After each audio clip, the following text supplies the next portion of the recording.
Bueno,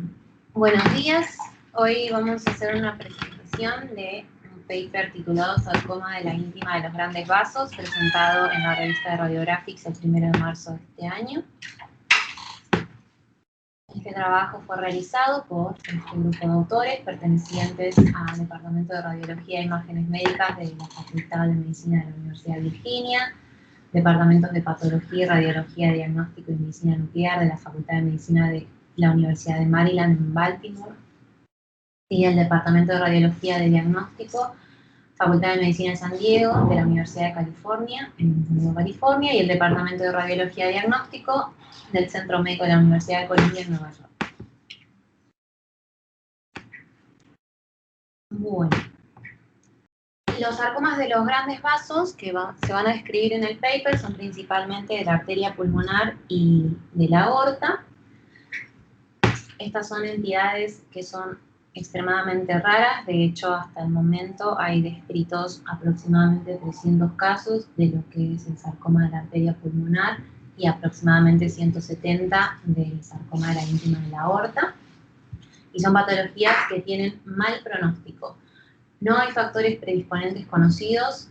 y generalmente el diagnóstico se hace de manera tardía, dado que presentan como diagnóstico diferencial otras entidades que son mucho más frecuentes y benignas. En sí se caracterizan las lesiones por tener un crecimiento endoluminal. Existen diferentes tipos según la transformación maligna que presente cada lesión. Y si bien en este trabajo se describe el sarcoma de la íntima de los grandes vasos, es una entidad que puede verse en vasos de menor calibre y en la vena cava también. Como sobrevida media se vio que lo que es el sarcoma de la arteria pulmonar tiene 1.5 meses si no se realiza tratamiento, y eso aumenta a aproximadamente 11 meses con tratamiento. Y en cuanto a lo que es el sarcoma de la aorta, la sobrevida es de 11 meses aproximadamente.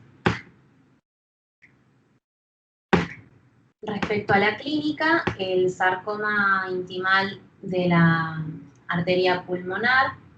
se ve que es discretamente más frecuente en hombres que en mujeres. Se ve un 60% versus un 40%, con una edad promedio de presentación de 53 años, si bien se ve en pacientes de 18 a 64 años. Los síntomas con los que se presenta son síntomas característicos de hipertensión pulmonar crónica, como ser disnea, dolor de pecho, tos. Se acompaña también de hemoptisis o síncope. Una de las características de laboratorio que puede verse, que también es importante a la hora de considerar el diagnóstico diferencial, es la posibilidad de que el dímero D esté elevado. Y bueno, la afectación se ve principalmente en el tronco pulmonar, en un 80%, si bien esta entidad puede afectar lo que es la arteria pulmonar derecha e izquierda, ambas conjuntamente, y puede presentar extensión proximal hacia lo que es la válvula pulmonar y el ventrículo derecho, o distal hacia arterias segmentarias. Los diagnósticos diferenciales que encontramos son el tromboembolismo pulmonar, tanto crónico como agudo, y tromboembolismo tumoral. Y como complicaciones puede presentar embolia con consecuente infarto o metástasis que se dan principalmente a nivel del pulmón. En lo que es el sarcoma de la íntima de la aorta, también se ve un predominio en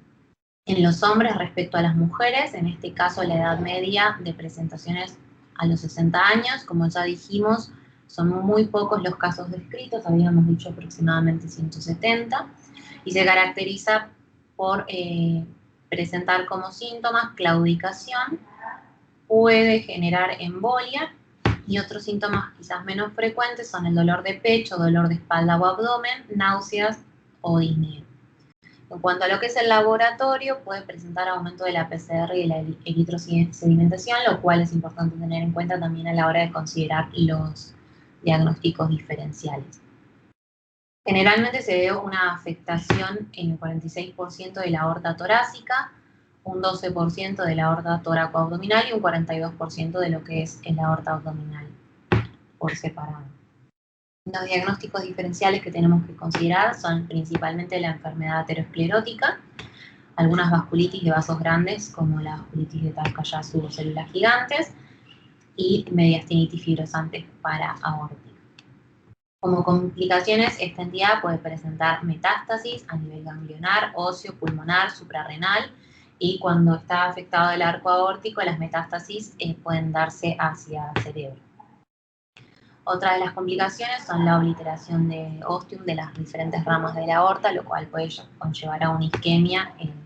de diferentes órganos, y la embolia tumoral hacia otras regiones. En cuanto a las imágenes, la importancia de esto va a radicar a la hora de considerar los diferentes diagnósticos diferenciales que podamos encontrar, dado que las imágenes, sobre todo en lo que es la tomografía, que es lo que más se hace, son bastante similares en el sarcoma de la íntima de estos vasos versus otras patologías que quizás son mucho más frecuentes pero benignas. Entonces, los métodos de imágenes que se pueden utilizar son la radiografía, la tomografía de tórax con contraste y la angio-TC, la resonancia magnética, el PET-TC y otros. En cuanto a la radiografía de tórax, un método muy útil para determinar el diagnóstico de esta entidad. Por otro lado, la tomografía de tórax con contraste y la angio-TC sí es un método más apropiado para la valoración del sarcoma intimal. Y la resonancia y el PET-TC son los métodos más confiables para determinar el diagnóstico diferencial, en caso de que con la tomografía todavía se presenten dudas. Y otros métodos diagnósticos que pueden usarse, pero que no aportan mayor sensibilidad o especificidad, son el ecocardiograma, la ventilación por medicina nuclear y la angiografía. Bueno, yendo específicamente a lo que son las imágenes de sarcoma de la arteria pulmonar, en lo que es la radiografía de tórax, en caso de que haya algún hallazgo, lo que podemos ver son imágenes compatibles con consolidación pulmonar o metástasis que pueden verse como una imagen nodular o cavitada. En la tomografía de tórax, lo que podemos ver es una masa con densidad de tejidos blandos, que va a presentar bordes convexos de aspecto suave o irregular y que van a generar un ángulo agudo respecto a la íntima. En la angiografía vamos a ver un defecto de llenado a nivel de los vasos. Más frecuentemente la afectación va a ser unilateral, lo que quizás nos puede ayudar u orientar respecto a lo que es el PET, que suele ser bilateral. Y en sí lo que es la masa intraluminal a la aplicación del contraste endovenoso puede presentar realce. Si bien esta no es una característica notoria, dado que el realce suele ser leve y puede estar ausente. Y otra de las características que vamos a poder encontrar es la extensión extravascular, que también nos va a orientar a la hora de realizar el diagnóstico diferencial. En tomografía, y adelantándonos un poco también en resonancia, está descrito lo que se llama el signo del eclipse de pared, que según los autores del paper se caracteriza por la ocupación casi total de la luz del vaso afectado, sumado a la protrusión del extremo proximal de la masa hacia el tracto de salida del ventrículo derecho, y sumado a esto se ve un eclipse de una o ambas paredes del tronco pulmonar de la arteria pulmonar izquierda o derecha por la misma lesión. También puede verse el signo de silla de montar cuando están afectadas las arterias pulmonar izquierda y derecha de forma simultánea.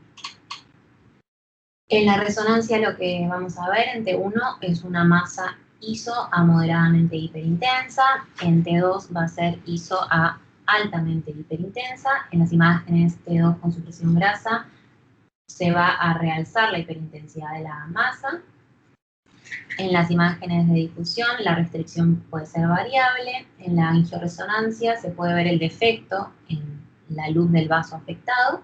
Y en lo que es la perfusión, vamos a ver amplificada la vascularización del tumor en cuestión.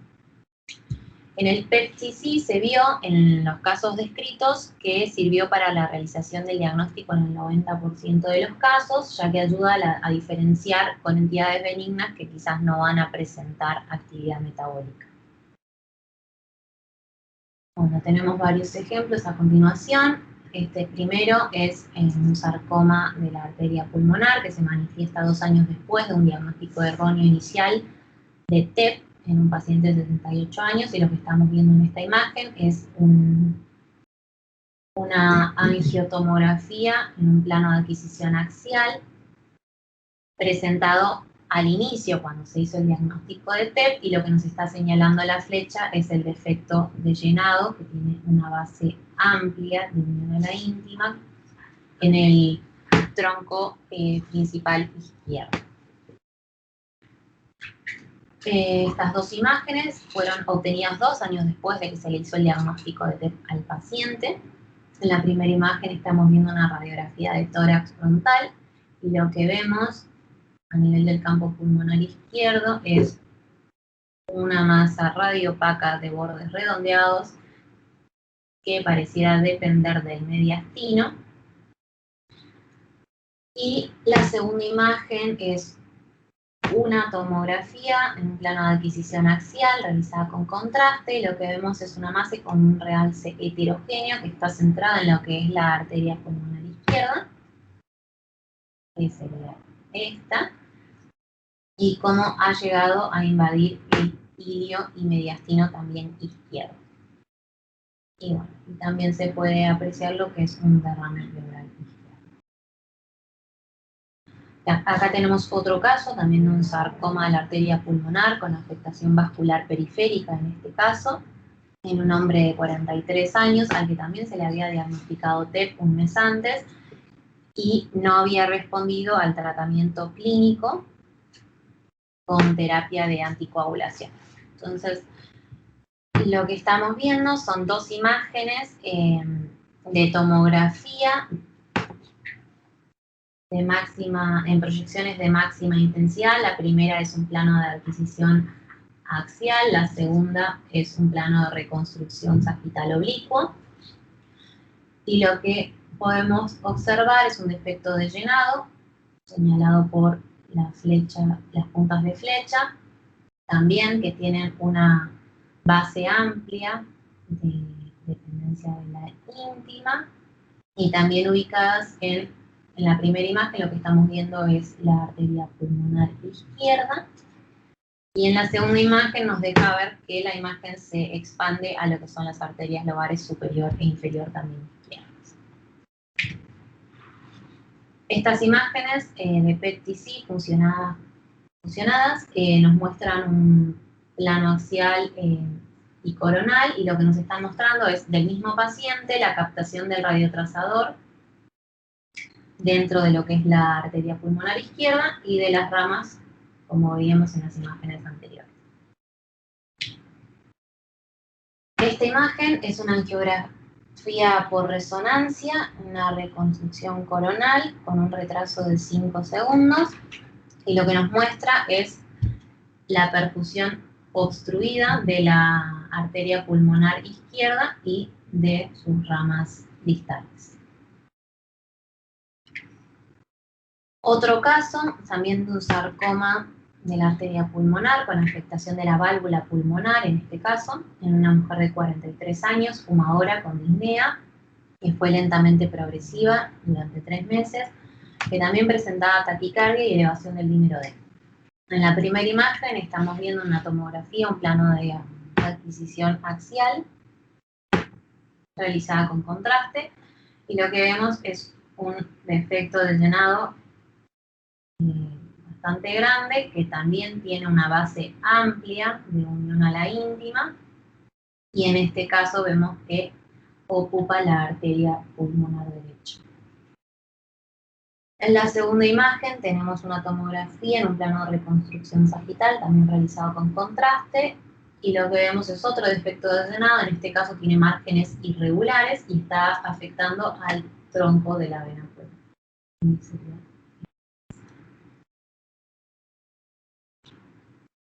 Este es otro caso, y lo que estamos viendo es el sarcoma de la arteria pulmonar en un varón de 21 años que se presentó con dolor torácico pleurítico, al cual se le realizó un ecocardiograma, que es lo que estamos viendo en la primera imagen. Y lo que estamos viendo, señalado por los asteriscos, es la masa intravascular en el tronco de la arteria pulmonar con afectación de lo que es la válvula pulmonar.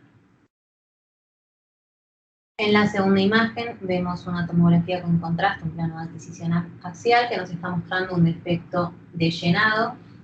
intravascular de forma tubular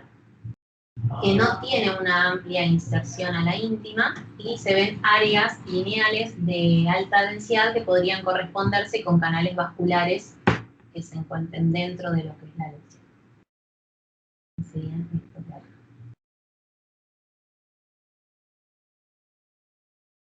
Otro caso de sarcoma de la arteria pulmonar, en este caso con extensión intralobar e infarto pulmonar, se dio en una mujer de 45 años que había sido diagnosticada con TEP 4 meses antes y se presenta con disnea persistente a pesar de que ya había comenzado el tratamiento anticoagulante. En la primera imagen vemos una angiotomografía en un plano de adquisición axial, en una proyección de máxima intensidad, y lo que vemos es un gran efecto de llenado a nivel de la bifurcación de la arteria pulmonar, con afectación tanto de la arteria pulmonar izquierda como de la derecha, y afectación de las ramas vasculares próximas. En la segunda imagen también vemos una angiotomografía en un plano de adquisición axial, también reformado con máxima en proyección de máxima intensidad, y lo que nos quiere mostrar acá es la distensión cardíaca derecha, con dilatación de las cavidades también derechas, y lo que es un aplanamiento del tabique interventricular. Y por último, en la imagen de abajo vemos también una angiotomografía en un plano de adquisición axial, también en MIR. En este caso vemos la ventana pulmonar y lo que nos está mostrando es una radiopacidad en forma de cuña en vidrio esmerilado, periférica, ubicada en el lóbulo superior derecho, que es compatible con infarto, consecuencia de la afectación de las ramas arteriales distales. Este es otro ejemplo, un sarcoma de la arteria pulmonar con múltiples lesiones pulmonares cavitarias compatibles con infartos tumorales en una mujer de 38 años, fumadora, que se presentó con dolor torácico pleurítico de inicio gradual y taquicardia. Y estamos viendo una angiotomografía en un plano de adquisición axial y lo que vemos es un defecto de llenado en la arteria pulmonar izquierda distal y en la arteria lobar superior izquierda. Y lo que nos está queriendo mostrar también es una consolidación periférica en el lóbulo superior izquierdo que está cavitado. En la segunda imagen también de la angiotomografía, en este caso ventana pulmonar, resalta lo que es la consolidación cavitada periférica del lóbulo superior izquierdo.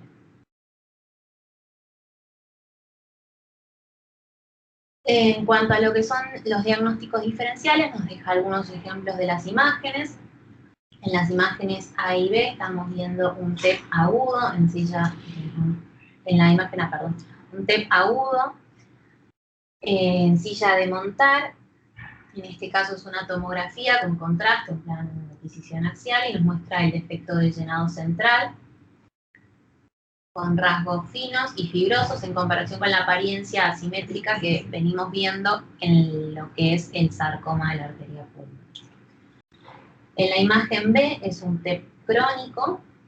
también una tomografía con contraste en plano de adquisición axial, y lo que nos muestra es el defecto de llenado que eclipsa la luz de la arteria pulmonar derecha, que presenta ángulos agudos, como habíamos descrito, que se da en el sarcoma también de la arteria pulmonar, por lo que se sospechó primeramente este diagnóstico y bueno, después fue excluido por la sintomatología de la paciente y el tratamiento que se realizó. En las imágenes C y D vamos a ver un caso de tromboembolismo tumoral por sarcoma uterino. En la imagen C es una tomografía con contraste en plano de adquisición axial y lo que nos muestra es un defecto de llenado similar a una masa con densidad de tejidos blandos en la arteria, en el tronco de la arteria pulmonar, que en este caso imita lo que es un sarcoma de la íntima de la arteria pulmonar. Y en la última imagen es una resonancia, un plano de reconstrucción sagital en el mismo paciente que acabamos de mencionar. Y lo que nos está mostrando es una afectación del tracto de salida del ventrículo derecho, que es otra característica que también podemos encontrar en el sarcoma de la íntima de la arteria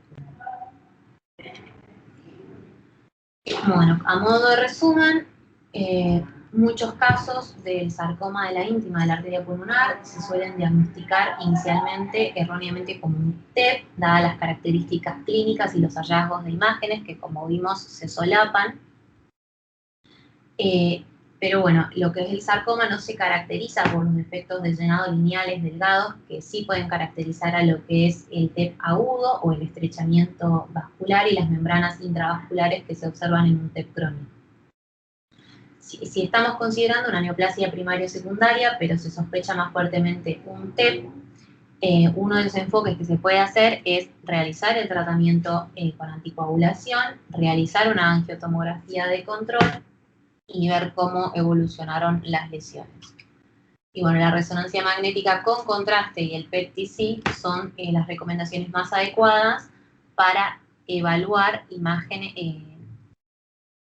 adicionalmente las imágenes en caso de que haya dudas y para la planificación quirúrgica.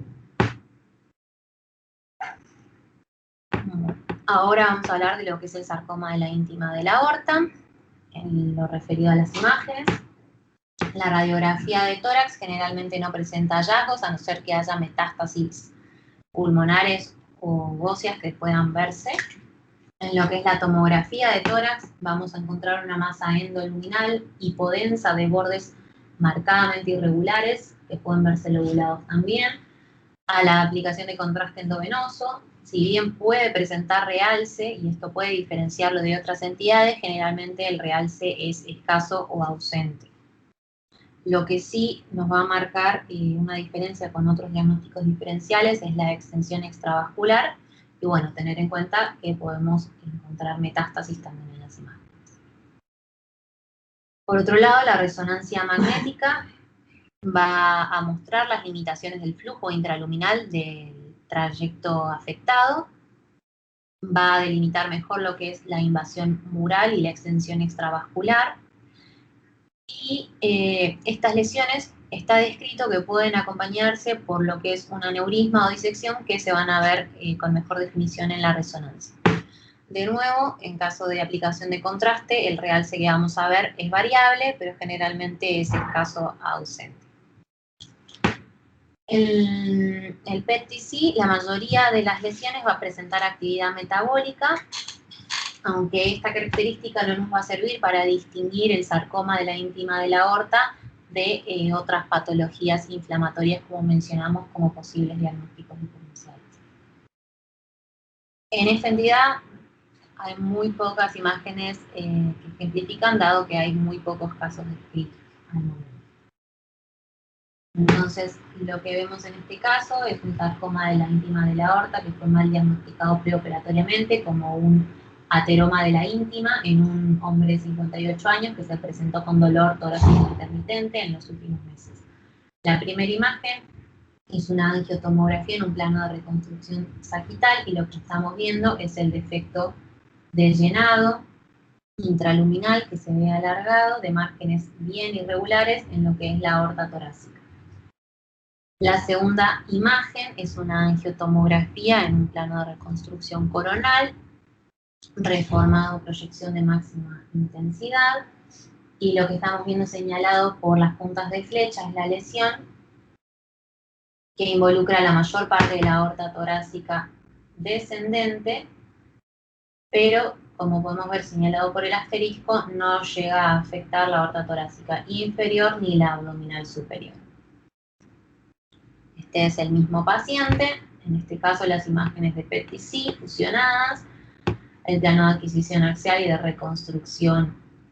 sagital nos están mostrando la captación del radiotrazador dentro del defecto de llenado aórtico que veíamos en las imágenes anteriores, y lo que estamos viendo también es la presencia de metástasis suprarrenales y de ganglios linfáticos intraabdominales.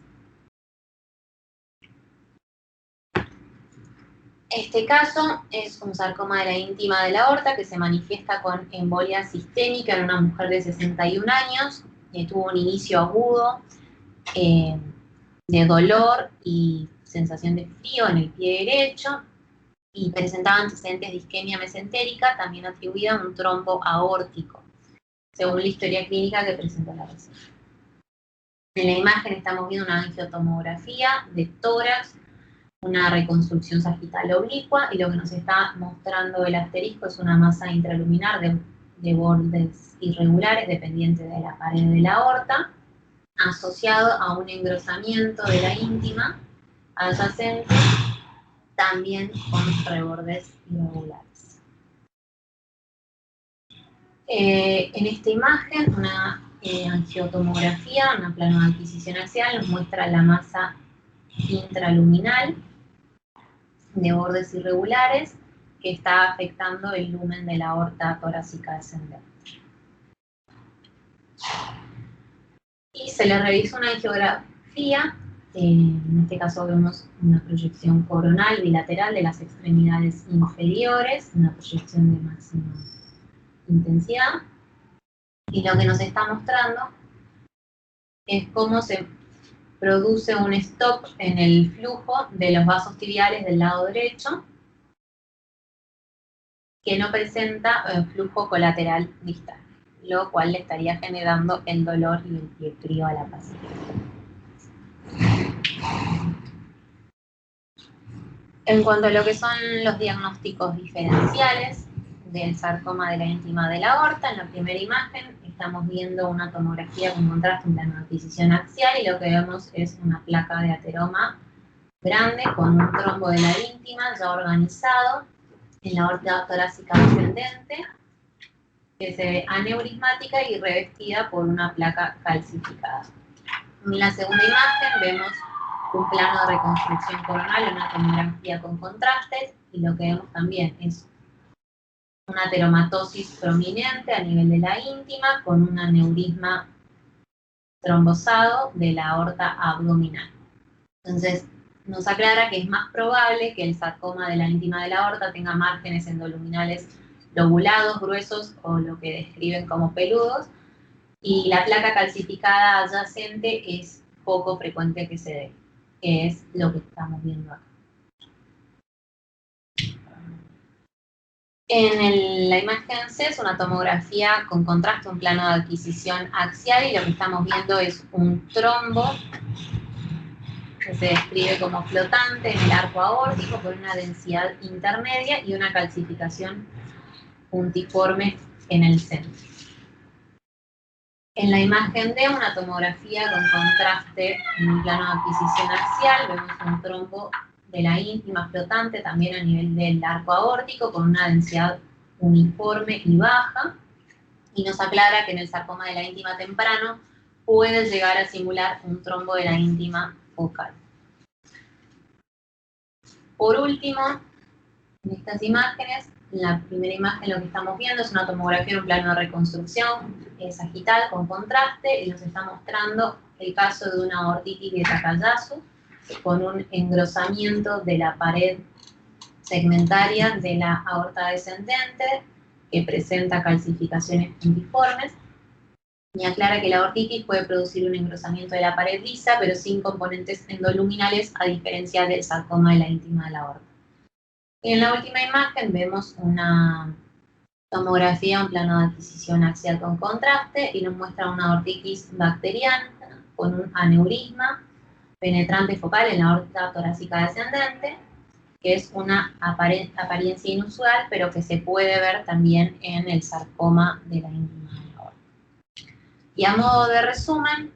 el paper nos dice que una lesión aórtica endoluminal que esté focalizada, que sea lobulada o tenga bordes irregulares y sea de baja densidad, y puede verse en cualquier ubicación de la aorta, tanto tóraco-abdominal como torácica o abdominal, va a ser sospechosa de sarcoma de la íntima de la aorta y deben realizarse resonancia y PET-CT para una mejor caracterización de la lesión.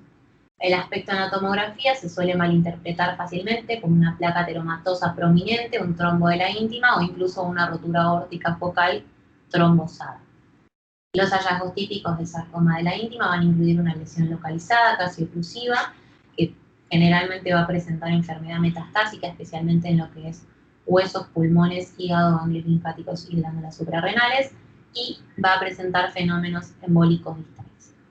Aunque la aortitis también puede demostrar positividad en PET, no se asocia con los efectos de llenado intraluminal, como pudimos ver, o invasión extravascular, y los datos clínicos en general soportan el diagnóstico de vasculitis. Como conclusión, dada la naturaleza crítica del diagnóstico temprano y la frecuencia de malas interpretaciones, es importante que los radiólogos reconozcamos las características distintivas de imagen de los sarcomas de la íntima, sus complicaciones relacionadas y sus patrones de diseminación de la enfermedad. Tanto el sarcoma de la íntima de la aorta pulmonar como el sarcoma de la íntima de la arteria pulmonar y el sarcoma de la íntima de la aorta, con frecuencia se diagnostican erróneamente en la presentación clínica inicial, lo que hace que se retrase el diagnóstico y empeora el pronóstico del paciente, disminuyendo la tasa de supervivencia, que ya de por sí es baja. Entonces, este desafiante escenario de imágenes a menudo conduce a discrepancias entre la interpretación radiológica y los hallazgos patológicos posteriores de cada una de las entidades sospechadas. Muchas gracias.